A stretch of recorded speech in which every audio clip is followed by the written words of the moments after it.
रविपुत्रं यमाग्रजं छायामार्तण्डसम्भूतं तं नमामि शनैश्चरम्।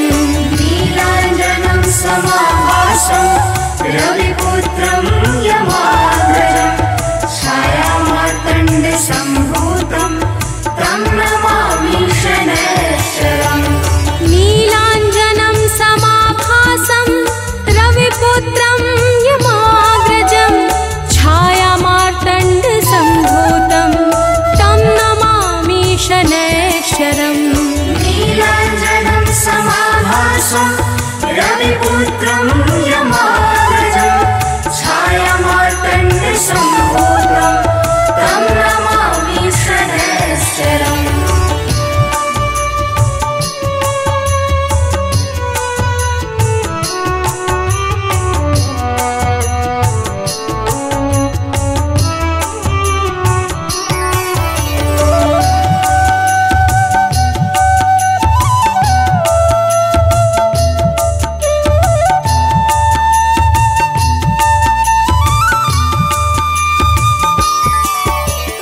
नीलाञ्जनं समाभासं रविपुत्रं यमाग्रजं छायामार्तण्डसम्भूतं तं नमामि शनैश्चरम्।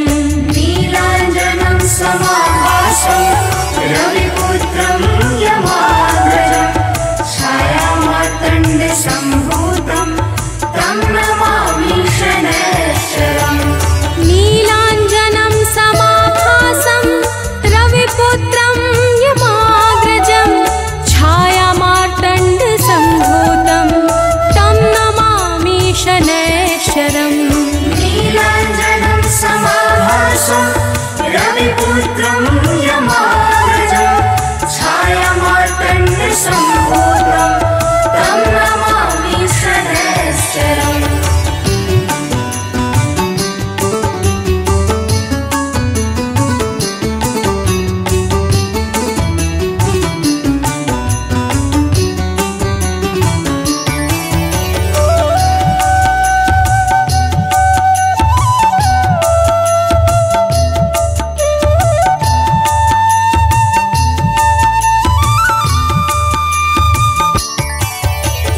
नीलाञ्जनं समाभासं रविपुत्रं यमाग्रजं छायामार्तण्डसम्भूतं तं नमामि शनैश्चरम्। नीलाञ्जनं समाभासं रविपुत्रं यमाग्रजं छायामार्तण्डसम्भूतं तं नमामि शनैश्चरम्। नीलाञ्जनं समाभासं रविपुत्रं यमाग्रजं छायामार्तण्डसम्भूतं तं नमामि शनैश्चरम्। नीलाञ्जनं समाभासं रविपुत्रं यमाग्रजं छायामार्तण्डसम्भूतं तं नमामि शनैश्चरम्।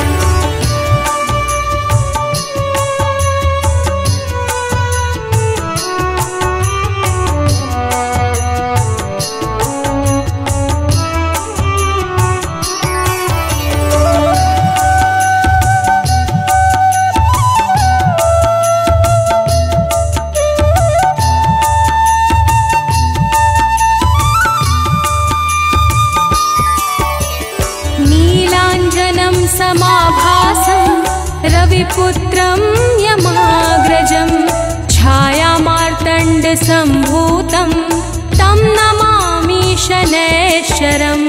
नीलाञ्जनं समाभासं रविपुत्रं यमाग्रजं छायामार्तण्डसम्भूतं तं नमामि शनैश्चरम्। नीलाञ्जनं समाभासं रविपुत्रं यमाग्रजं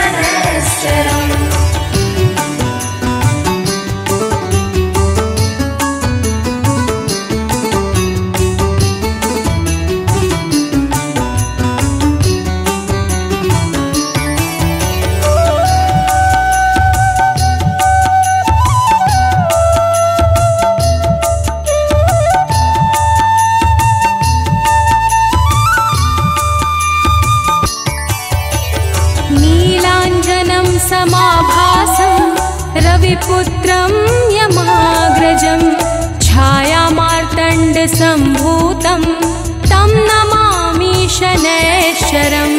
नीलाञ्जनं समाभासं रविपुत्रं यमाग्रजं छायामार्तण्डसम्भूतं तं नमामि शनैश्चरम्। नीलाञ्जनं समाभासं रविपुत्रं यमाग्रजं छायामार्तण्डसम्भूतं तं नमामि शनैश्चरम्। नीलाञ्जनं समाभासं रविपुत्रं यमाग्रजं छायामार्तण्डसम्भूतं तं नमामि शनैश्चरम्।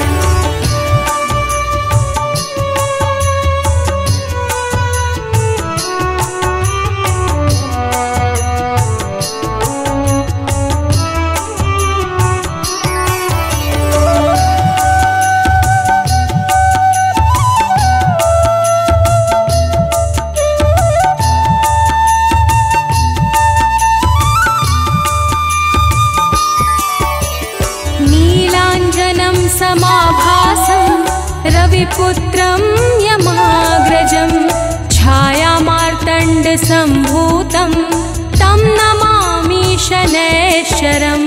नीलाञ्जनं समाभासं रविपुत्रं यमाग्रजं छायामार्तण्डसम्भूतं तं नमामि शनैश्चरम्।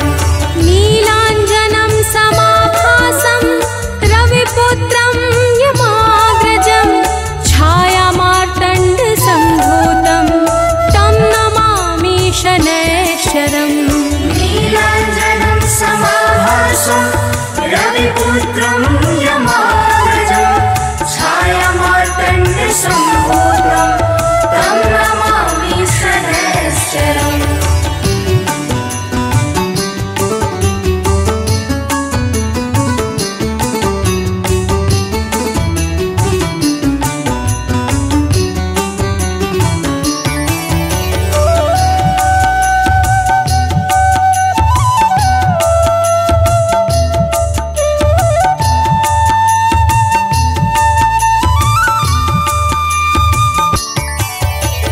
नीलाञ्जनं समाभासं रविपुत्रं यमाग्रजं छायामार्तण्डसम्भूतं तं नमामि शनैश्चरम्। नीलाञ्जनं समाभासं रविपुत्रं यमाग्रजं छायामार्तण्डसम्भूतं तं नमामि शनैश्चरम्। नीलाञ्जनं समाभासं रविपुत्रं यमाग्रजं छायामार्तण्डसम्भूतं तं नमामि शनैश्चरम्।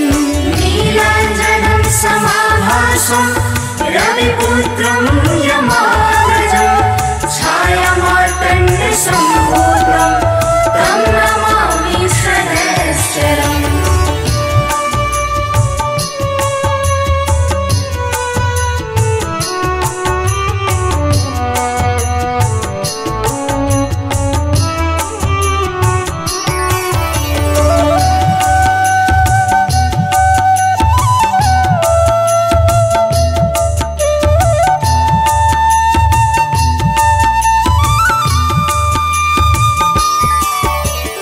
नीलाञ्जनं समाभासं रविपुत्रं यमाग्रजं छायामार्तण्डसम्भूतं तं नमामि शनैश्चरम्। नीलाञ्जनं समाभासं रविपुत्रं यमाग्रजं छायामार्तण्डसम्भूतं तं नमामि शनैश्चरम्। नीलाञ्जनं समाभासं रविपुत्रं यमाग्रजं छायामार्तण्डसम्भूतं तं नमामि शनैश्चरम्।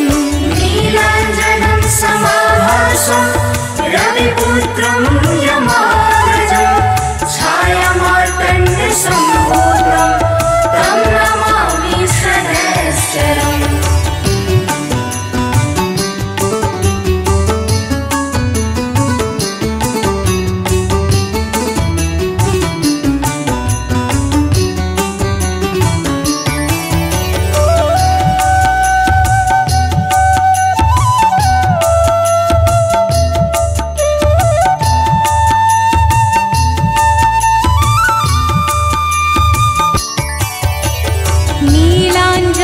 समाभासं रविपुत्रं यमाग्रजं छायामार्तण्डसम्भूतं तं नमामि शनैश्चरम्। नीलाञ्जनं समाभासं रविपुत्रं यमाग्रजं छायामार्तण्डसम्भूतं तं नमामि शनैश्चरम्। नीलाञ्जनं समाभासं रविपुत्रं यमाग्रजं छायामार्तण्डसम्भूतं तं नमामि शनैश्चरम्। नीलाञ्जनं समाभासं रविपुत्रं यमाग्रजं छायामार्तण्डसम्भूतं तं नमामि शनैश्चरम्।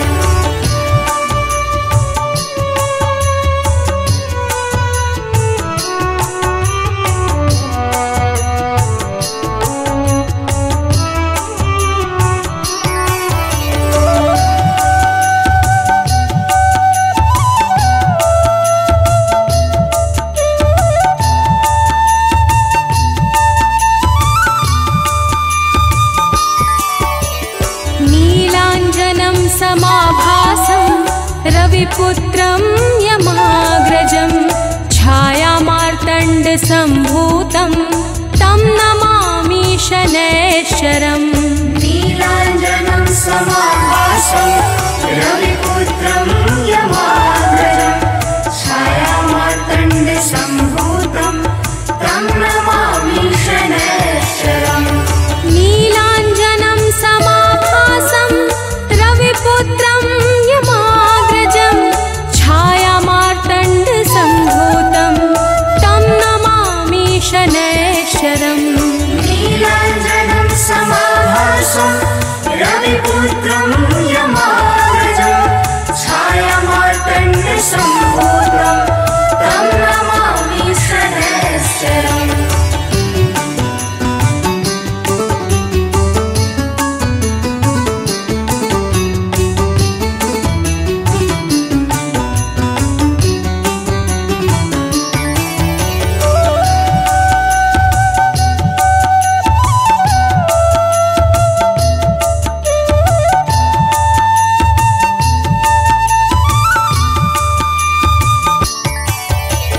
नीलाञ्जनं समाभासं रविपुत्रं यमाग्रजं छायामार्तण्डसम्भूतं तं नमामि शनैश्चरम्।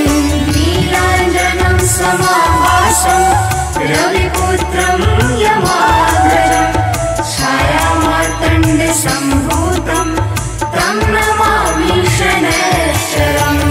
नीलाञ्जनं समाभासं रविपुत्रं यमाग्रजं छायामार्तण्डसम्भूतं तं नमामि शनैश्चरम्। नीलाञ्जनं समाभासं रविपुत्रं यमाग्रजं छायामार्तण्डसम्भूतं तं नमामि शनैश्चरम्।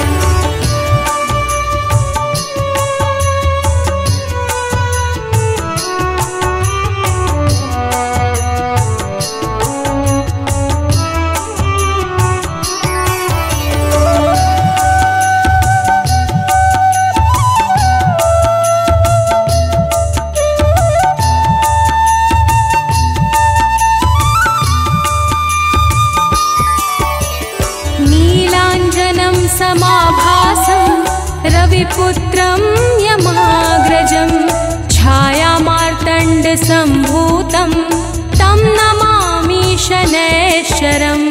नीलाञ्जनं समाभासं रविपुत्रं यमाग्रजं छायामार्तण्डसम्भूतं तं नमामि शनैश्चरम्।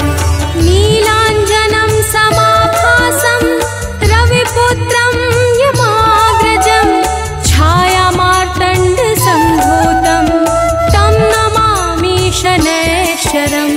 नीलाञ्जनं समाभासं रविपुत्रं यमाग्रजं छायामार्तण्डसम्भूतं तं नमामि शनैश्चरम्।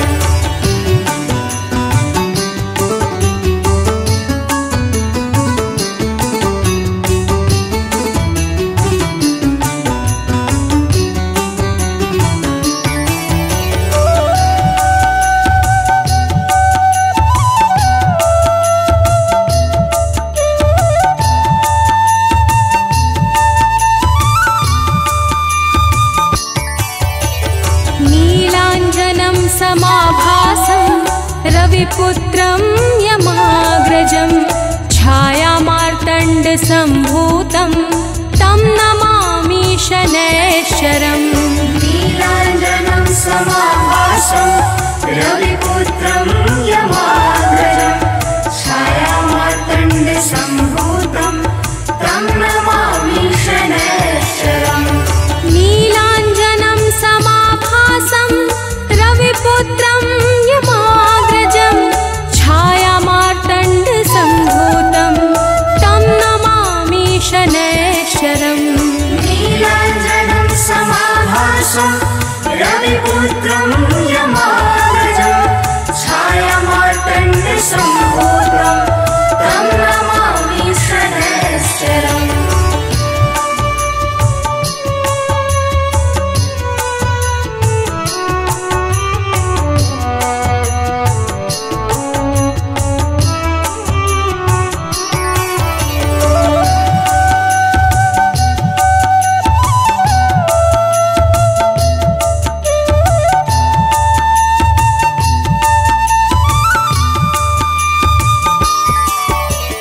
नीलाञ्जनं समाभासं रविपुत्रं यमाग्रजं छायामार्तण्डसम्भूतं तं नमामि शनैश्चरम्। नीलाञ्जनं समाभासं रविपुत्रं यमाग्रजं छायामार्तण्डसम्भूतं तं नमामि शनैश्चरम्। नीलाञ्जनं समाभासं रविपुत्रं यमाग्रजं छायामार्तण्डसम्भूतं तं नमामि शनैश्चरम्। नीलाञ्जनं समाभासं रविपुत्रं यमाग्रजं छायामार्तण्डसम्भूतं तं नमामि शनैश्चरम्।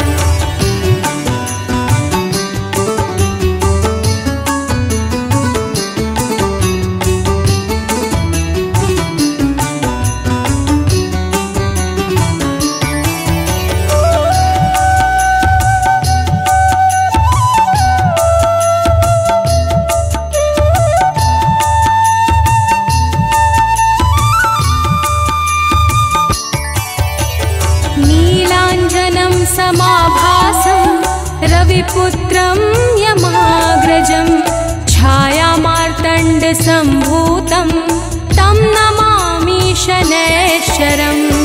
नीलाञ्जनं समाभासं रविपुत्रं यमाग्रजं छायामार्तण्डसम्भूतं तं नमामि शनैश्चरम्। नीलाञ्जनं समाभासं रविपुत्रं यमाग्रजं छायामार्तण्डसम्भूतं तं नमामि शनैश्चरम्।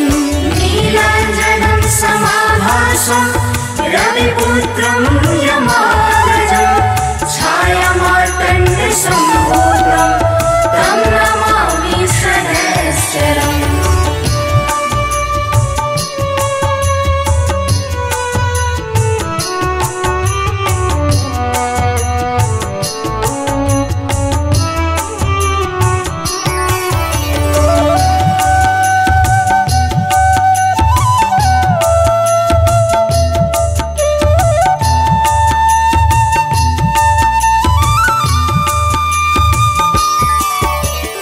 नीलाञ्जनं समाभासं रविपुत्रं यमाग्रजं छायामार्तण्डसम्भूतं तं नमामि शनैश्चरम्।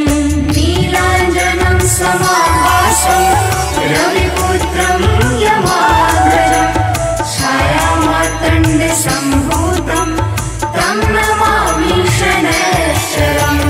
नीलाञ्जनं समाभासं रविपुत्रं यमाग्रजं छायामार्तण्डसम्भूतं तं नमामि शनैश्चरम्। नीलाञ्जनं समाभासं रविपुत्रं यमाग्रजं छायामार्तण्डसम्भूतं तं नमामि शनैश्चरम्।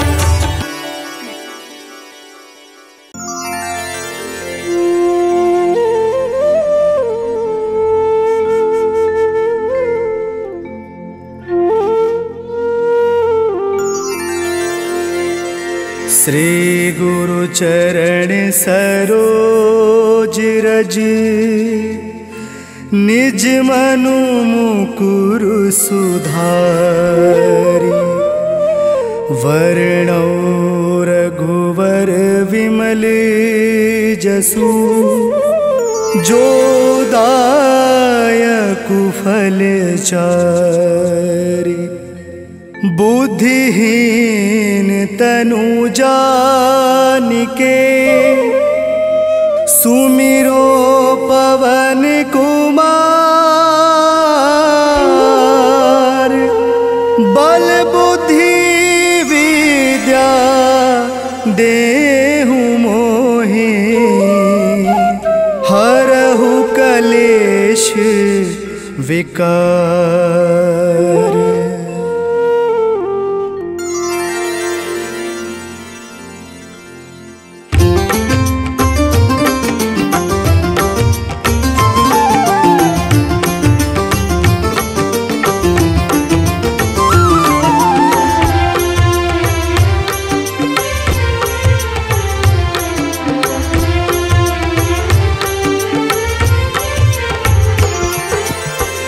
जय हनुमान ज्ञान गुण सागर। जय कपीस तिहु लोक उजागर। रामदूत अतुलित बल धामा। अंजन पुत्र पवन सुत नामा।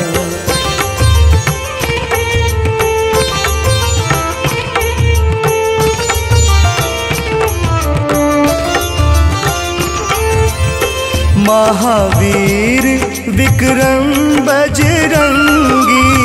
कुमति निवार सुमति के संगी।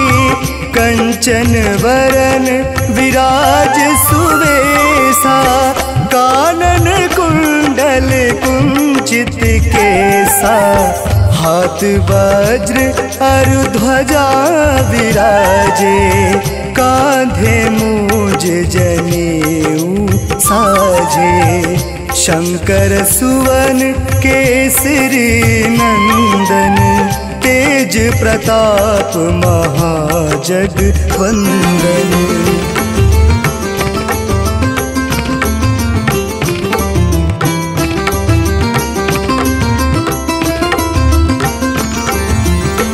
विद्यावान गुणी अति चातुर।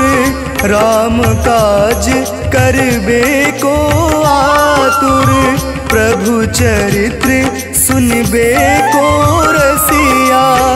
राम लखन सीता मन बसिया। सूक्ष्म रूप धरि सियहि दिखावा। विकट रूप धरि लंक जरावा। भीम रूप धरि असुर संगारे। रामचंद्र के काज सवारे।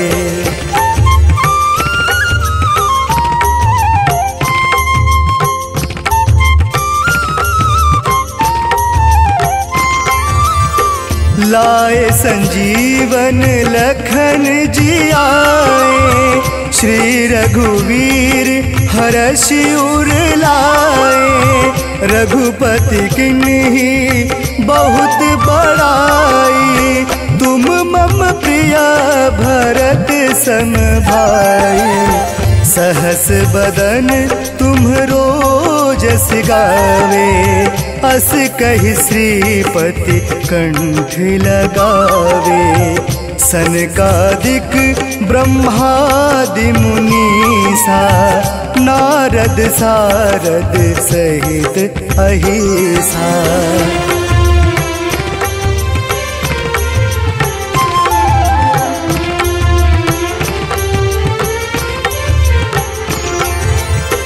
जम कुबेर दिगपाल जहाते। कवि कोविद कही सके कहाते। तुम उपकार सुग्रीव ही कीन्हा। राम मिलाए राजपद दीन्हा। तुमरो मंद मंत्र विभीषण माना, लंकेश्वर भय सब जग जाना। युग सहस्त्र योजन पर भानु, ले लो ताहि मधुर फल जानी।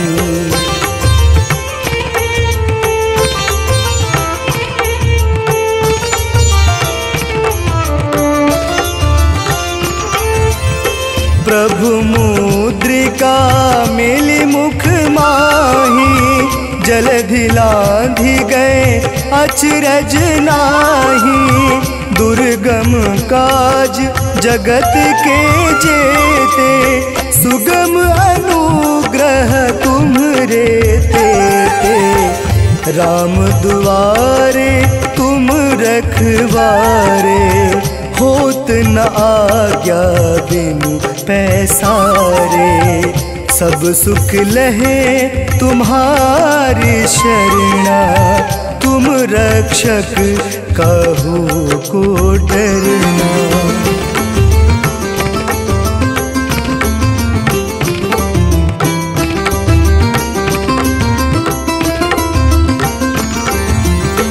आपन तेज सम्हारो आपे, तीनों लोक हाँकते कापे। भूत पिशाच निकट नहीं आवे, महावीर जब नाम सुनावे। नासे रोग हरे सब पीरा, जपत निरंतर हनुमत बीरा। संकट ते हनुमान छुड़ावे, मन क्रम वचन ध्यान जो लावे।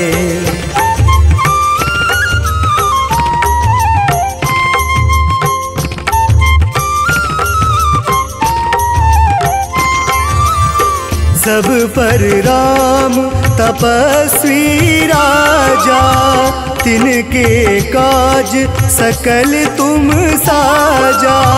और मनोरथ जो कोई लावे, सोई अमित जीवन फल पावे। चारों युग परताप तुम्हारा, है प्रसिद्ध जगत उजियारा। साधु संत के तुम रखवारे, असुर निकंदन राम दुलारे।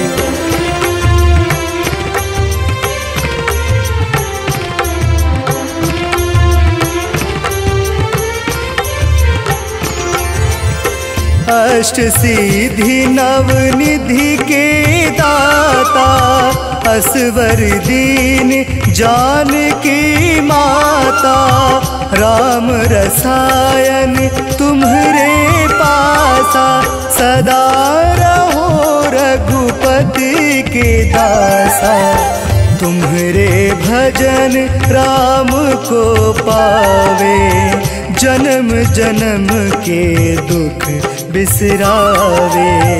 अंत काल रघुवरपुर जाई, जहाँ जन्म हरि भक्ति कहाई।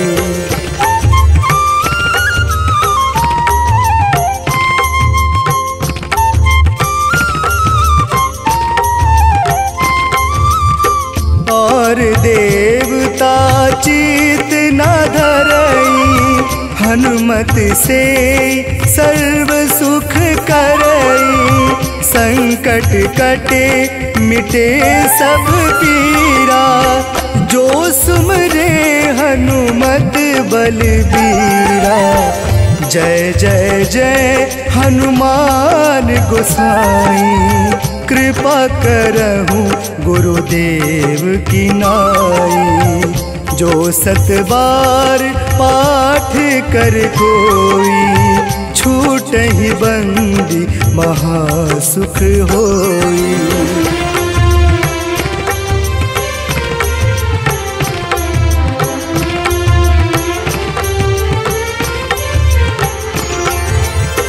जो यह पढ़े हनुमान चालीसा होय सिद्धि साखी गौरी सा।